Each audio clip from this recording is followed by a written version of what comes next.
आमर प्रथम प्रश्न होउची इलेक्शन कमिशन ऑफ इंडिया को जे आमे गोटे राजनीतिक दल जेतेबेले लोकों भितर संदेह कुहुलुची जेतेबेले आम भितर संदेह सृष्टि होईची सेतेबेले गोटे दायित्व संपन्न संस्था हिसाब से जे स्वच्छ एवं अबाध निर्वाचन करुछंती बोली दाबी करुछंती सीए ताकू जणेबे आमको एवं ओडिशावासी को जे नाई एटा ठीक एटा भूल कि आपन जोड़ा देइछंती तार क्लारिफिकेशन होची आपन ठीक देनांती एटा भूल बा आपन देउजा देइछंती सेटा ठीक एटा भूल सेटा से करूनांती एई कथा पे नै कि आज आमे पुणी ओडिशावासी आगु आसछु जदि तुमे ठीक ताहाले आमे जेतेबेले तुमको मागुछु सर्टिफाइड कॉपी जोटा आम मानकर अधिकार से सर्टिफाइड कॉपी काहे की दउना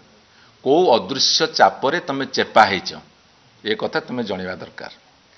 एवं इलेक्शन कमिशन ऑफ इंडिया रा दायित्व होची जे जे सर्टिफाइड कॉपी मागिबो ताकू दबा दरकार जदि के आरटीआर मागुछंदी ताकू दबा दरकार एटा गोपनीय कथा नुह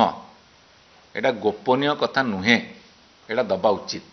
सूचना अधिकार आईन रे बारंबार मागिलु तथ्य लुचेले एवं सर्टिफाइड कॉपी मागिलु ताकू रिजेक्ट करिसंती एवं कम्युनिकेशन मध्य कले नहीं